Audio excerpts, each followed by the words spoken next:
Bwana, dirisha kubwa likiwa linakaribia, liko mbali, lakini kwenye muktadha wa mazungumzo, agreement in principle, timu kuanza kutuma ofa, mambo huwa yanaanza mapema. Na taarifa nilionayo kwa wakati huu inahusu Young Africans na ni kumhitaji winga wa kushoto wa klabu ya AS Maniema Union, Obed Mbala, kijana mwenye umri wa miaka 21. Taarifa ambayo pia imeripotiwa na chanzo kikubwa tu cha habari cha hapa ndani ni kwamba Young Africans wanajaribu kuangalia uwezekano wa kumpata huyu winga wa kushoto kutoka katika klabu ya AS Maniema Union. Amefunga bao moja kwenye msimu huu na pasi za usaidizi 3, na amefunga bao katika mchezo wa kwanza wa robo finali dhidi ya USM Alger katika kombe la shirikisho barani Afrika. Licha ya mwisho wa siku AS Maniema Union wametolewa kwa faida ya bao la ugenini. Sasa basi Young Africans wameangalia uwezekano wa kumpata huyu winga na hawako peke yao kwenye kujaribu kuinasa saini yake.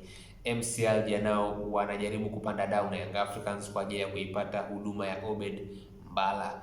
Kwa hiyo Young Africans wanahitaji winga kiukweli, hasa ukijaribu kutizama namna ambavyo hatima pengine ya Buba, usajili wa Mwalimu Pedro mwisho wa siku, namna ambavyo umekwenda mpaka sasa hivi imekuwa ni underwhelming. Kwa hiyo Young Africans niliweka bayana nafikiri kwenye video karibu 2 zilizopita kwamba kuelekea kwenye dirisha kubwa hawataki kupoteza muda na wanataka kufanya kitu cha uhakika mwisho wa siku.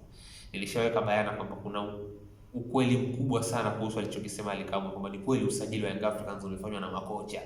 Nishakiweka bayana hicho kuhusu hata sifa za wachezaji ambao Romain Folz alikuwa anaziweka bayana, kina Kouma, kina Mohamed Dumbia, aliwataka kwa sifa zao na viongozi walimtimizia mahitaji yake, lakini Young Africans hawataki tena kufanya makosa safari hii na wameamua kwenda na vitu vya uhakika. Kwa hiyo Obed Mbala, huyu ni mchezaji ambaye Young Africans wana monitor kwa ukaribu. Ni mchezaji ambaye ni raia wa DRC Congo, umri ni miaka 21, anacheza winga kulia, licha kwamba pia anacheza winga kushoto kiasili, lakini anaweza kucheza kama winga wa kulia, anaweza kucheza kama namba 10 itakapobidi, lakini ni winga predominantly. Hiyo ni taarifa ya kwanza. Taarifa ya pili ambayo nimeipata pia kutokea Afrika Magharibi ni kwamba kipaumbele namba 1 cha Young Africans kuelekea kwenye dirisha kubwa kwenye upande wa kiungo cha ushambuliaji, ukitoa mawinga, nazungumzia namba 10 kwa ujumla, ni Stefan Aziz Ki.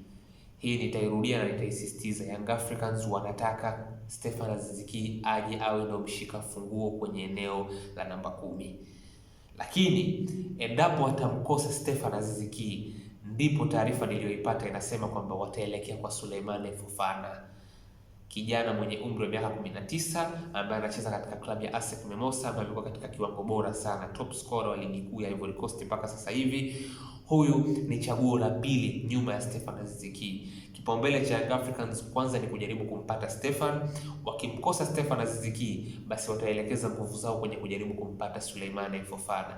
Ni mmoja kati ya hawa wawili, kwa sababu ukijaribu kutizama kuna Pacome Zouzoua kwenye kikosi kwa wakati huu, kuna Maxime Pierre Nzengeli, kuna Alan Okello. Kwa hiyo kuna wachezaji kwenye hiyo nafasi. Young Africans wanataka kupata zaidi kwenye hiyo position, lakini hawataki kuwa na idadi kubwa sana ya wachezaji kwenye hiyo nafasi. Kwa hiyo wameweka kipaumbele kwamba namba 1 awe ni nani, namba 2 awe ni nani kwa wakati huu. Namba 1 atakuwa ni Stefan Aziz Ki kwenye list yao, na kumekuwa kuna mazungumzo endelevu ambayo siku baada ya siku yanaendelea kuwa na nguvu baina ya uongozi wa Young Africans na Stefan Aziz Ki, kwa sababu nilishakuja na exclusive kwenye huu ukurasa wangu na kwenye hili jukwaa langu kwamba Stefan Aziz Ki anayo matamanio ya kurudi Young Africans. Hii ni taarifa ambayo iliripotiwa na mwandishi Eric Ndagijimana na ni taarifa ambayo imethibitishwa na baadhi ya vyanzo ikiwemo Africa Foot pamoja na One Football kwamba Stefan Aziz Ki anafikiria na ana matamanio, na ni kwa sababu ya hali ya kimaisha ilivyo Libya, namna ambavyo pia inaathiri familia yake kwa wakati huu. Kwa hiyo Young Africans kwa kulijua hilo, wanajaribu na wao kusukuma kete kwa nguvu na wanajaribu kumfanya Stefan Aziz Ki awe ndo kama kipaumbele namba 1 kwenye eneo la kiungo cha ushambuliaji. Lakini wakimkosa, basi Souleymane Fofana ndiye atakuja kuwa the next baada ya Stefan Aziz Ki kwenye upande wa vipaumbele ambavyo Young Africans wako navyo kwa wakati huu. Kwa nini Stefan? Stefan ni proven, ni mtu ambaye amethibitisha uwezo wake, hakuna shaka na uwezo wake, unajua nini unachokipata mwisho wa siku. Souleymane Fofana anakuwa chaguo la pili kwa sababu hujui nini unakwenda kukitarajia, ni kijana mdogo. Of course faida kubwa ni kwamba utapata miaka mingi kutoka kwake endapo atakuja kuwa kile ambacho unakitarajia mwisho wa siku, lakini hali ndiyo iko hivyo. Kwa hiyo Obed Mbala ni winga ambaye Young Africans wanajaribu kufanya maarifa kujaribu kumpata, lakini hawako peke yao, wanachuana na MC Alger, taarifa ambayo nimeipata. Lakini Stefan Aziz Ki ni kipaumbele namba moja kwenye kiungo cha ushambuliaji. Akikosekana yeye, basi Suleiman Fofana atahusika kwenye kutafutwa kuelekea dirisha kubwa.